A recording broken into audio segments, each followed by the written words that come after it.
Aujourd'hui sur le net, la toile témoigne de la catastrophe écologique en Hongrie. Le point sur les initiatives cyber-citoyennes menées pendant la campagne présidentielle brésilienne. Et le projet documentaire Une journée sur Terre invite les citoyens du monde entier à participer.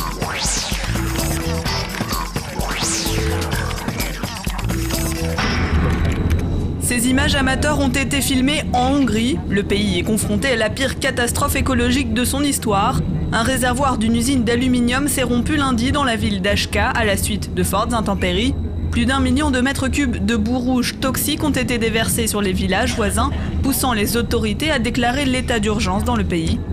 Sur la toile, d'autres vidéos circulent, des images impressionnantes qui permettent de se faire une idée de la violence des intempéries qui ont touché cette région de l'ouest du pays, mais aussi de la puissance des coulées de boue qui ont fait plusieurs victimes.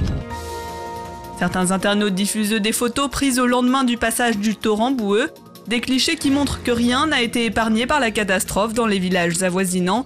Ici, des habitants tentent de sauver maisons et biens de la boue, tandis que ces photos montrent les équipes de secours, protégées pour la plupart par des combinaisons et des masques. En effet, comme le rappelle ce blogueur, la boue contient des produits chimiques nocifs. Sur le site internet Gizmodo, un Hongrois témoigne. Il explique que sa femme travaille au sein des urgences d'un hôpital de la région. Il raconte le traumatisme de celle-ci après avoir vu les brûlures provoquées par ces produits. En attendant, sur Twitter, de nombreux utilisateurs expriment leur consternation, tandis que les messages de solidarité envers les victimes affluent.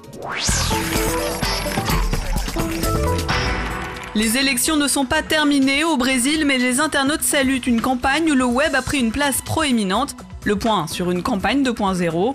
Le blogueur Thiago Doria note que les militants ont su exploiter au maximum le potentiel offert par le web à cette occasion.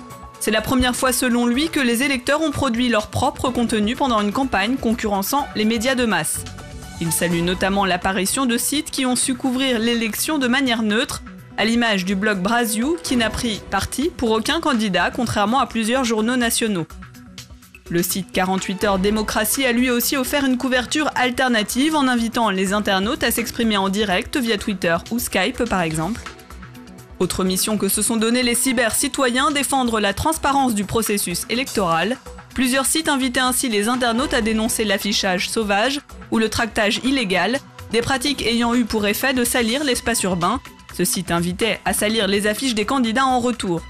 Enfin, nombreux ont été les Brésiliens à dénoncer les fraudes, preuve en est le succès de la plateforme Eleitor 2010 qui invitait les internautes à signaler toute irrégularité, comme dans cette vidéo, l'achat d'un vote.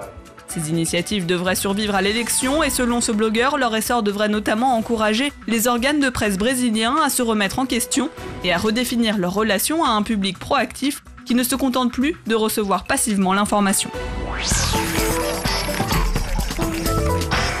Un jeune entrepreneur vient de lancer une solution pour permettre aux patrons de voir ce que font leurs employés sur leur ordinateur. Une fois installé sur les ordinateurs des employés, le logiciel espion enregistre les sites visités et les touches du clavier utilisées.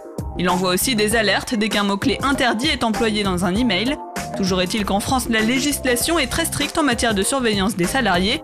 Ces derniers doivent en être informés et l'employeur est dans l'obligation de faire une déclaration auprès de la CNIL.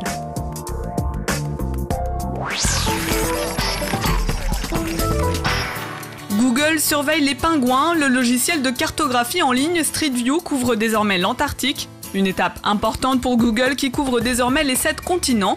Les images de l'Antarctique seront pour l'instant limitées à des photos de pingouins sur les îles Shetland du Sud, envoyées par les internautes, et des vues panoramiques.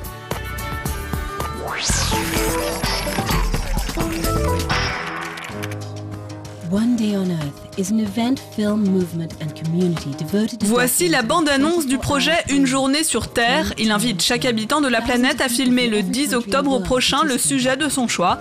Un film documentaire de 2 heures sera monté avec les images envoyées et diffusé courant 2011.